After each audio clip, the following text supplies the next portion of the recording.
नमस्कार साथियों, मैं असगर खान स्वागत करता हूं आप सभी का असगर जी के ऑफिशियल यूट्यूब चैनल में। साथियों, आज है 2 फरवरी।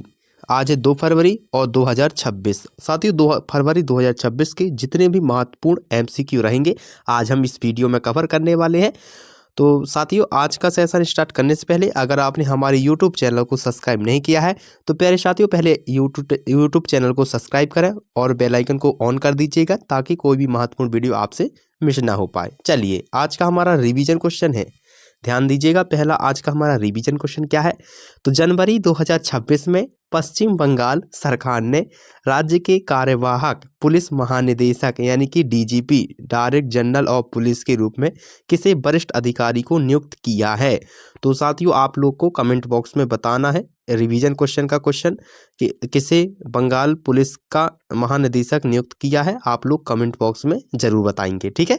रिवीजन क्वेश्चन डेली एक मैं आपसे रिवीजन क्वेश्चन पूछता हूं जो आपको कमेंट बॉक्स में बताना है, ठीक है। चलिए, आज का हमारा पहला प्रश्न क्या है, ध्यान दीजिएगा। आज का हमारा पहला प्रश्न है साथियों, हाल ही में उत्तर प्रदेश के किस सबसे छोटे पक्षी अभयारण्य को अंतर्राष्ट्रीय महत्व का अर्धभूमि स्थल घोषित करते हुए रामसर स्थल का दर्जा दिया गया है। तो किसे दिया गया है साथियों, तो पटना पक्षी विहार यानी कि ऑप्शन सी इसका राइट आंसर हो जाएगा, ठीक है। पटना पक्षी विहार उत्तर प्रदेश के क्षेत्रफल की दृष्टि से सबसे छोटा पक्षी अभयारण्य है। इसे रामसर स्थल घोषित किए जाने से इसकी अर्धभूमि पारिस्थितिकी जैव विविधता संरक्षण और प्रवासी पक्षियों के संरक्षण को अंतर्राष्ट्रीय पहचान मिली है, ठीक है, जिससे पर्यावरण संरक्षण को बढ़ावा मिलेगा, ठीक है। तो साथियों, जो इसका जो इसे मतलब अभयारण्य है उत्तर प्रदेश का सबसे छोटा अभयारण्य है, ठीक है। कितना है, 1.09 वर्ग किलोमीटर है उत्तर प्रदेश में, ठीक है। उत्तर प्रदेश का सबसे छोटा पक्षी अभयारण्य भी कहलाता है, ठीक है, याद रखिएगा थोड़ा सा। तो साथियों, जो पटना पक्षी विहार की स्थापना वो कब हुई थी, तो 1951 में हुई थी, याद रखिएगा। आपकी परीक्षाओं में पूछा जा सकता है, याद रखिएगा, ठीक है। और पक्षी अभयारण्य कहाँ पर है, तो उत्तर प्रदेश में है। आप बिहार नहीं समझना, थोड़ा सा उसमें शब्द का आप ध्यान रखना, बिहार में नहीं है, जो उत्तर प्रदेश राज्य में है, ठीक है, याद रखिएगा। चलिए, अगला हमारा प्रश्न क्या है, ध्यान दीजिएगा साथियों। अगला हमारा प्रश्न साथियों, 31 जनवरी 2026 से आयोजित होने वाले 29वीं यानी बे सूरज कुंड अंतर्राष्ट्रीय शिल्प मेले का आयोजन भारत के किस शहर में किया जा रहा है। तो भारत के किस शहर में किया जा रहा है साथियों, तो फरीदाबाद हरियाणा में, यानी कि ऑप्शन बी इसका राइट आंसर हो जाएगा, ठीक है, याद रखिएगा। तो साथियों, सूरजकुंड अंतर्राष्ट्रीय शिल्प मेला हरियाणा के फरीदाबाद जिले में आयोजित किया जाता है। यह मेला देश विदेश के शिल्पकारों को एक मंच प्रदान करता है और भारतीय हस्तलिपि लोक कला तथा संस्कृति विविधता को वैश्विक स्तर पर पहचान दिलाने में एक महत्वपूर्ण भूमिका निभाता है, ठीक है, याद रखिएगा। साथियों, यह दुनिया का सबसे बड़ा मेला है जो फरीदाबाद हरियाणा में आयोजित हो रहा है। और सूरजकुंड का अर्थ क्या है, सूरजकुंड का अर्थ क्या है साथियों, तो सूरजकुंड का जो अर्थ है साथियों, सूर्य का जालस्य, क्या है, सूर्य का जालस्य, याद रखिएगा थोड़ा सा, ठीक है। इसका जो निर्माण हुआ था साथियों 10वीं शताब्दी में तोमर वंश के जो राजा हुआ करते थे ना, उसे सूरज राजपाल ने करवाया था, ठीक है। तो 10वीं शताब्दी में तोमर वंश के राजा सूरजपाल ने करवाया था सूरजकुंड का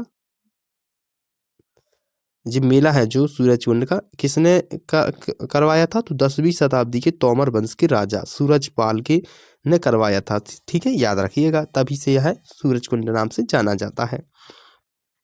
साथियों, हर साल मेले का आयोजन किया जाता है, ठीक है, याद रखिएगा। हमारा अगला तो ऑप्शन बी इसका राइट आंसर हो जाएगा, याद रखिएगा, ऑप्शन बी इसका राइट आंसर हो जाएगा, ठीक है, ऑप्शन बी इसका राइट आंसर हो जाएगा। चलिए, अगला हमारा प्रश्न क्या है साथियों, ध्यान दीजिएगा। फरवरी 2026 में आयोजित होने वाले 29वीं भारत अंतर्राष्ट्रीय लेदर फेयर IILF का आयोजन भारत के किस प्रमुख शहर में किया गया। तो किस प्रमुख शहर में किया गया साथियों, चेन्नई तमिलनाडु में, यानी कि ऑप्शन बी इसका राइट आंसर हो जाएगा। भारत अंतर्राष्ट्रीय लेदर फेयर देश के चमड़ा उद्योग का प्रमुख वैश्विक आयोजन 29वीं संस्करण का आयोजन चेन्नई में किया गया है, क्योंकि यह शहर भारत का सबसे बड़ा लेदर उत्पादन और निर्यात केंद्र माना जाता है, जिसे उद्योग व्यापार और निवेश को बढ़ावा मिलता है। ठीक है, तो साथियों तमिलनाडु राज्य में कहाँ पर ये आयोजित किया गया है मेला, तो लेदर का आयोजन जो है कहाँ पर किया गया है, तो चेन्नई तमिलनाडु में, याद रखिएगा। साथियों तमिलनाडु राज्य के वर्तमान राज्यपाल राज्यपाल कौन है, तो आर एन रवि हैं, यानी कि रविंद्र नारायण रवि। ठीक है, याद रखिएगा, वर्तमान तमिलनाडु के राज्यपाल हैं। साथियों तमिलनाडु राज्य के वर्तमान मुख्यमंत्री कौन हैं, तो MK स्टालिन हैं, यानी कि मथुवेल करुणानिधि स्टालिन, याद रखिएगा, वर्तमान मुख्यमंत्री हैं। तमिलनाडु राज्य की राजधानी क्या है साथियों, कैपिटल क्या है, तो साथियों तमिलनाडु जो राज्य की राजधानी है वो चेन्नई है। क्या है, चेन्नई है, याद रखिएगा। तो साथियों तमिलनाडु राज्य का गठन कब हुआ था, तो साथियों तमिलनाडु राज्य का गठन 1 नवंबर 1956 को मद्रास राज्य के रूप में हुआ था। क्या रूप में, मद्रास राज्य के रूप में हुआ था, याद रखिएगा थोड़ा सा। ठीक है, साथियों तमिलनाडु दिवस के रूप में कब मनाता है, तो साथियों तमिलनाडु दिवस है जो 18 जुलाई को दिवस के रूप में मनाती है, लेकिन 1967 में राज्य का नाम बदलकर, यानी कि मद्रास को नाम बदलकर तमिलनाडु नाम रख दिया था। क्या कर दिया था, तमिलनाडु राज्य रख दिया था, याद रखिएगा। 1967 में राज्य का नाम बदलकर मद्रास राज्य से तमिलनाडु राज्य रख गया था, याद रखिएगा। तो साथियों ऑप्शन बी इसका राइट आंसर हो जाएगा। ठीक है, ऑप्शन बी इसका राइट आंसर हो जाएगा, याद रखिएगा। ठीक है, चलिए चेन्नई में आयोजित हुआ था लेदर फेयर, आयोजन है जो कहाँ हुआ था, तो चेन्नई तमिलनाडु, याद रखिएगा, ऑप्शन बी इसका राइट आंसर हो जाएगा। चलिए अगला हमारा प्रश्न क्या है साथियों, ध्यान दीजिएगा। अगला हमारा प्रश्न है निपाह वायरस के संभावित प्रसार को लेकर सतर्कता बरताते हुए किस देश ने भारत से जानवरों एवं पशु उत्पादक के आयात पर रोक लगाने का निर्णय लिया है, तो किस देश ने किया है, तो किर्गिस्तान ने, यानी कि ऑप्शन बी इसका किर्गिस्तान, यानी कि ऑप्शन बी इसका राइट आंसर हो जाएगा। ठीक है, तो निपाह वायरस से संबंधित फैलाव को देखते हुए किर्गिस्तान ने भारत से जानवरों और पशु उत्पादक के आयात पर साथियों प्रतिबंध लगा दिया है। यह कदम सार्वजनिक स्वास्थ्य सुरक्षा और संक्रमण फैलने की संभावना को कम करने के लिए उठाया गया है। इससे दोनों देशों को जीव सुरक्षा और पशुपालन क्षेत्र में सतर्कता बरताने की विशिष्ट जरूरत है। ठीक है, याद रखिएगा। साथियों वायरस की जो पहचान है सबसे पहले कब की गई थी, जो वायरस है निपाह वायरस वो कब की गई थी इसकी पहचान, तो 1998 से 1999 में हुई थी। किस संस्था ने की थी, WHO के अनुसार इसका पहला वायरस WHO ने इसकी पहचान की थी, और इसके अनुसार सबसे पहला जो वायरस है वो कहाँ पाया गया था, तो निपाह वायरस सबसे पहले मलेशिया और सिंगापुर देशों में पाया गया था। यह आप लोग याद रखिएगा। ठीक है साथियों, याद रखिएगा। तो निपाह वायरस का नाम निपाह वायरस क्यों रखा गया, तो साथियों मलेशिया के छोटे से गांव निपाह में यह वायरस सुअर पालने वाली किसान को हो गया था, तभी से इसका नाम निपाह वायरस नाम रखा गया है। ठीक है, याद रखिएगा। साथियों जिसको यह रोग हो जाता है सांस लेने में दिक्कत होती है, बिना सिरदर्द और सांस होने में दिक्कत होती है और सिर दर्द भी करता है। ठीक है, और व्यक्तियों को किसी प्रकार से जानवरों के संक्रमण में हो सकता है, यानी कि चमगादड़ है, सुअर जैसे जानवरों के संपर्क में आने से भी इस दूषित किए गए फलों पर अगर कोई व्यक्ति वो फल खा ले या उसके जानवरों के संपर्क में आने से ही व्यक्ति को संक्रमण हो जाता है। ठीक है, थोड़ा सा याद रखिएगा। इसका जो राइट आंसर होगा वो हो जाएगा ऑप्शन बी। ठीक है, किस देश ने रोक लगाई है, तो प्रतिबंध लगाया है, तो किर्गिस्तान ने, यानी कि ऑप्शन बी इसका राइट आंसर हो जाएगा, याद रखिएगा। ठीक है, चलिए ऑप्शन बी इसका राइट आंसर हो जाएगा। चलिए अगला हमारा प्रश्न क्या है साथियों, ध्यान दें। अगला हमारा प्रश्न है साथियों, ध्यान दीजिएगा। ऑस्ट्रेलिया ओपन महिला एकल फाइनल में विश्व की शीर्ष खिलाड़ी आर्यना सबलेका को पराजित कर किस टेनिस खिलाड़ी ने अपने करियर का पहला ऑस्ट्रेलिया ओपन खिताब जीता है? तो एलेना रायबाकिन ने, एलेना रायबाकिन ने, यानी कि ऑप्शन सी इसका राइट आंसर हो जाएगा। ठीक है, तो ऑस्ट्रेलिया ओपन महिला एकल फाइनल में एलेना रायबाकिना ने विश्व की शीर्ष खिलाड़ी आर्यना साबालेका को हराकर अपने करियर का पहला ऑस्ट्रेलियन ओपन खिताब जीता है। ठीक है, यह जीत उनके संघर्ष, दृढ़ संकल्प, आत्मविश्वास और मानसिक मजबूती का परिचय देता है। इस उपलब्धि में उन्होंने अंतर्राष्ट्रीय टेनिस जगत में एक प्रतिष्ठित खिलाड़ी के रूप में अपना नाम दर्ज कराया है। ठीक है, तो एलेना रायबाकिना ऑस्ट्रेलियन ओपन का एक खिताब जीतने वाली कजाकिस्तान की इकलौती महिला हैं जो कि पहली महिला खिलाड़ी बनी हैं। उन्होंने अपने देश में इतिहास रच दिया है। ठीक है, रायबाकिना 2023 के ऑस्ट्रेलिया ओपन फाइनल में हार का सामना करना पड़ा था। यानी कि साथियों 2023 में जो ऑस्ट्रेलिया ओपन फाइनल हुआ था उसमें इनको हार का सामना करना पड़ा था, इसलिए इस बार जीत उनके लिए बहुत ही खास है। उनकी जीत मेहनत, अभ्यास और आत्मविश्वास की जीत है। ठीक है, याद रखिएगा।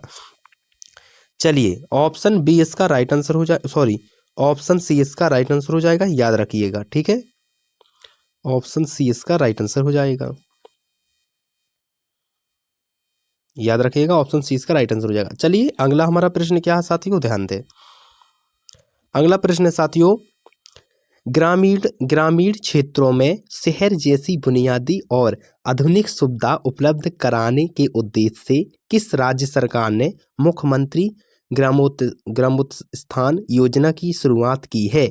तो किसने की है साथियों? गुजरात राज्य ने, यानी कि ऑप्शन बी इसका राइट आंसर हो जाएगा। ठीक है साथियों, अगर आज का सेशन अच्छा लग रहा हो तो वीडियो को लाइक कर दीजिएगा, चैनल को सब्सक्राइब कर दें और बेल आइकन को प्रेस कर लें और वीडियो को शेयर जरूर करें साथियों, अगर आपको अच्छा सेशन लग रहा है। ठीक है, आप लोग लाइक शेयर जरूर करें और चैनल को सब्सक्राइब नहीं किया तो चैनल को सब्सक्राइब भी जरूर करें। ठीक है, तो साथियों इसका जो राइट आंसर होगा वो हो जाएगा ऑप्शन बी। ठीक है, तो साथियों गुजरात सरकार द्वारा शुरू की गई मुख्यमंत्री ग्रामोत्थान योजना का उद्देश्य ग्रामीण क्षेत्रों में सड़क, जलपूर्ति, स्वच्छ डिजिटल सेवा और अन्य शहरी सुविधा उपलब्ध कराना है। इस योजना से गांवों का समग्र विकास होगा, जीवन स्तर सुधरेगा और शहरों की ओर होने वाला पलायन कम होने की उम्मीद है।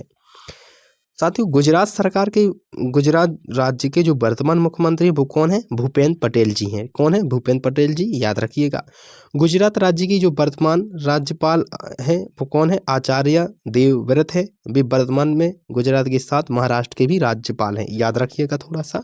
ठीक है, और गुजरात राज्य की जो राजधानी है साथियों वो क्या है? गांधीनगर है, याद रखिएगा। ठीक है, और गुजरात राज्य की जो प्रमुख फसलें हैं जो भारत में प्रथम स्थान पर उत्पादन करती हैं वो कौन है? तो गुजरात सबसे पहले आरंडी है। आरंडी भारत में प्रथम स्थान पर है और दुनिया में भी प्रथम ही स्थान पर है, याद रखिएगा। और मूंगफली, कपास का भी सबसे बड़ा उत्पादक है गुजरात राज्य। ठीक है, जो भारत में प्रथम स्थान पर अपना नाम दर्ज कराता है। ठीक है, याद रखिएगा, अपना नाम गुजरात का प्रथम स्थान है भारत में मूंगफली, कपास और आरंडी उत्पादन में। ठीक है, याद रखिएगा। तो साथियों ऑप्शन जो है इसका बी इसका राइट आंसर हो जाएगा। ठीक है, ऑप्शन बी इसका राइट आंसर हो जाएगा, याद रखिएगा। ठीक है, गुजरात राज्य। तो ग्रामीण क्षेत्रों में शहरों जैसी बुनियादी और आधुनिक सुविधा उपलब्ध कराने के उद्देश्य से किस राज्य सरकार के मुख्यमंत्री ग्रामोत्थान योजना की शुरुआत की जा रही है? तो गुजरात राज्य की, याद रखिएगा। ठीक है, ऑप्शन बी इसका राइट आंसर हो जाएगा। चलिए, अगला हमारा प्रश्न क्या है साथियों, ध्यान दीजिएगा। अगला हमारा प्रश्न है साथियों, सार्वजनिक कल्याण पहल के अंतर्गत 24 घंटे के भीतर 5,555 ई साइकिलों का वितरण कर किस राज्य के मुख्यमंत्री ने गिनीज वर्ल्ड रिकॉर्ड स्थापित किया है? तो किस राज्य के मुख्यमंत्री ने स्थापित किया है गिनीज और वर्ल्ड? तो आंध्र प्रदेश सरकार ने, और यानी कि ऑप्शन सी इसका राइट आंसर हो जाएगा। ठीक है, तो साथियों आंध्र प्रदेश के मुख्यमंत्री जी ने एक जन कल्याण कार्यक्रम के तहत 24 घंटे में 5,555 ई साइकिल वितरित कर गिनीज वर्ल्ड रिकॉर्ड बनाया है। इस पहल का उद्देश्य छात्रों और जरूरतमंदों को सस्ता पर्यावरण अनुकूल परिवहन उपलब्ध कराना था। ठीक है, इसका जो उद्देश्य था साथियों, स्वच्छ ऊर्जा के उपयोग को बढ़ावा देना था। ठीक है, और साथियों जो आंध्र प्रदेश के वर्तमान जो मुख्यमंत्री हैं जिन्होंने अभी हाल ही में ये वर्ल्ड गिनीज रिकॉर्ड बनाया है, वो कौन है? तो श्री एन चंद्रबाबू नायडू जी हैं। कौन है? श्री एन चंद्रबाबू नायडू जी हैं। और आंध्र प्रदेश राज्य के वर्तमान जो राज्यपाल हैं वो कौन है प्यारे साथियों? तो श्री एस अब्दुल नजीर जी हैं। कौन है? श्री एस अब्दुल नजीर जी हैं। ठीक है, याद रखिएगा। साथियों आंध्र प्रदेश राज्य की जो राजधानी है वो कौन है? अमरापाली है। अमरापाली है, याद रखिएगा। और आंध्र प्रदेश राज्य की जो वर्तमान फसलें आंध्र प्रदेश राज्य की जो फसलें हैं जो भारत में प्रथम स्थान पर है वो कौन सी है? मिर्ची है। और पपीता उत्पादन में भी प्रथम स्थान पर है भारत में। ठीक है, याद रखिएगा। यहाँ की मिर्ची प्रथम स्थान पर है उत्पादन में, पपीता भी उत्पादन में प्रथम स्थान पर है, याद रखिएगा। ठीक है, साथियों आंध्र प्रदेश राज्य की जो भाषा आंध्र प्रदेश राज्य का जो गठन हुआ था वो कब हुआ था? तो प्यारे साथियों जो आंध्र प्रदेश राज्य है वो भाषाओं के आधार पर गठन हुआ था। ठीक है, कब हुआ था? 1 नवंबर 1956 को भारत का पहला राज्य था जो भाषा के आधार पर गठन किया गया था। ठीक है, याद रखिएगा। चलिए अगला प्रश्न, चलिए इसका जो प्रश्न राइट हो जाएगा वो क्या होगा साथियों? ऑप्शन सी हो जाएगा। जो हाल ही में गिनीज वर्ल्ड रिकॉर्ड बनाया है मुख्यमंत्री ने, तो किस राज्य के मुख्यमंत्री ने बनाया है साथियों? आंध्र प्रदेश के मुख्यमंत्री ने, यानी कि ऑप्शन सी इसका राइट आंसर हो जाएगा। याद रखिएगा थोड़ा सा। ठीक है, ऑप्शन सी इसका राइट आंसर हो जाएगा। चलिए अगला प्रश्न है हमारा साथियों, ध्यान दीजिएगा, वीडियो को लास्ट तक जरूर देखा करें। ठीक है, चलिए गोवा में आयोजित 29वीं अखिल भारतीय राष्ट्रीय मार्शल आर्ट चैंपियनशिप में स्वर्ण पदक जीतने वाली छात्रा रोशनी किस राज्य से संबंधित है? तो गोवा में जो आयोजित हुई है साथियों 19वीं अखिल भारतीय राष्ट्रीय मार्शल आर्ट चैंपियनशिप में स्वर्ण पदक जो जीतने वाली छात्रा है रोशनी, वो किस राज्य से संबंधित है? तो किस राज्य से संबंधित है प्यारे साथियों? तमिलनाडु से। आप लोग को याद रखना है। ठीक है, तमिलनाडु इसका राइट आंसर हो जाएगा। ठीक है, तो साथियों गोवा में हुई 29वीं राष्ट्रीय मार्शल आर्ट चैंपियनशिप में तमिलनाडु की छात्रा है जो रोशनी ने स्वर्ण पदक प्राप्त किया है। क्या किया है? स्वर्ण पदक प्राप्त किया है। यह उपलब्धि राज्य में खेल प्रतिभाओं को मिल रहे हैं प्रशिक्षण और प्रोत्साहन को दर्शाती है।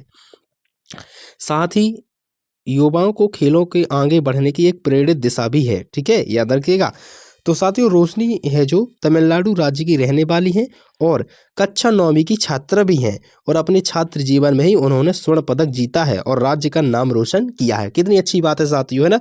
छात्र जीवन में देखो उन्होंने अपने राज्य का भी नाम रोशन किया है और अपने छात्र जीवन में एक उपलब्धि बड़ी पाई है, स्वर्ण पदक भी जीता है। कितनी अच्छी बात है साथियों, है ना?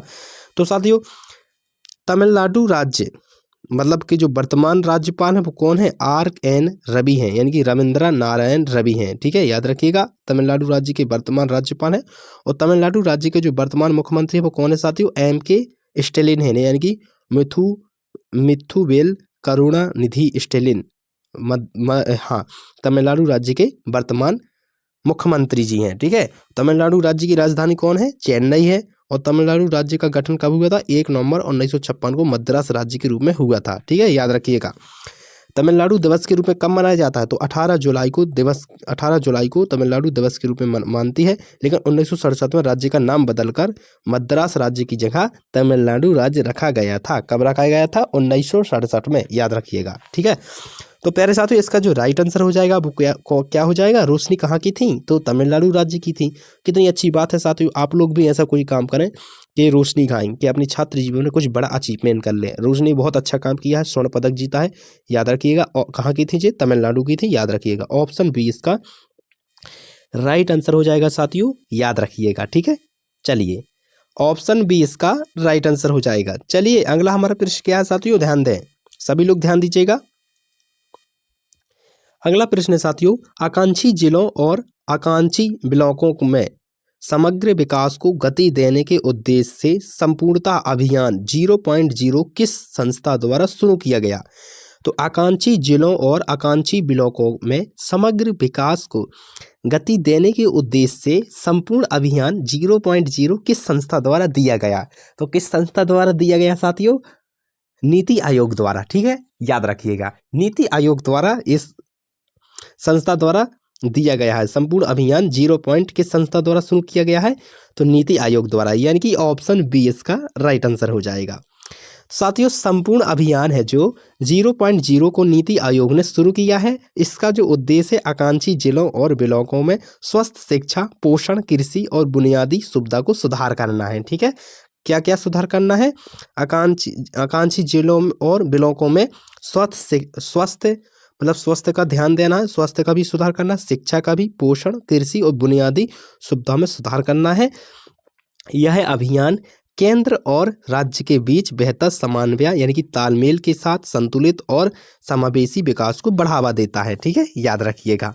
साथियों, जो अभी नीति आयोग के जो वर्तमान उपाध्यक्ष जी हैं वो कौन है साथियों? उपाध्यक्ष नीति आयोग के तो वर्तमान है जो श्री सुमन बेरी हैं, वर्तमान उपाध्यक्ष हैं नीति आयोग की, याद रखिएगा। और वर्तमान नीति आयोग की सीईओ है वो कौन है साथियों? श्री बी.वी.आर. सुब्रमण्यम अभी वर्तमान सीईओ है नीति आयोग की, याद रखिएगा। ठीक है साथियों, इसका जो मुख्यालय है नीति आयोग वो कहाँ पर है साथियों? तो नीति मुख्यालय नीति भवन, संसद मार्ग, नई दिल्ली में स्थित है। ठीक है, याद रखिएगा। नीति आयोग की स्थापना कब हुई थी साथियों? ये याद रखिएगा, कभी कभी परीक्षा में पूछा भी जाता है। तो नीति आयोग की जो स्थापना हुई थी प्यारे साथियों वो कब हुई थी? तो 1 जनवरी 2015 को हुई थी नीति आयोग की स्थापना, याद रखिएगा। ठीक है, चलिए तो साथियों इसका जो राइट आंसर है वो क्या हो जाएगा? ऑप्शन बी इसका राइट आंसर हो जाएगा। चलिए ध्यान दें, ऑप्शन बी इसका राइट आंसर हो जाएगा। ठीक है, नीति आयोग ने शुरू की है 0.0 संपूर्ण अभियान, किसने की है? नीति आयोग ने। ऑप्शन बी इसका राइट आंसर हो जाएगा। चलिए हमारा अगला प्रश्न क्या है? लास्ट प्रश्न है, ध्यान दीजिएगा। चलिए, भारत के स्टार्टअप इकोसिस्टम में वर्ष 2026 की पहली और कुल मिलाकर 127वीं यूनिकॉर्न कंपनी बनने का दर्जा किस कंपनी को प्राप्त हुआ है? तो किस कंपनी को प्राप्त हुआ प्यारे साथियों? तो जस्पे को। ठीक है, किसको? जस्पे को। ऑप्शन बी इसका राइट आंसर हो जाएगा।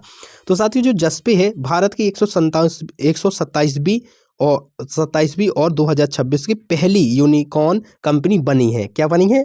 पहली यूनिकॉर्न कंपनी बनी है। यह कंपनी डिजिटल भुगतान तकनीकी से जुड़ी सेवा प्रदान करती है। इसकी जो सफलता है भारत में फिनटेक क्षेत्र से तेजी से बढ़ते प्रभाव, स्टार्टअप संस्कृति और डिजिटल अर्थव्यवस्था की मजबूती को दर्शाती है। ठीक है प्यारे साथियों, इससे कंपनी की जो स्थापना है 29 अगस्त 2012 में हुई थी।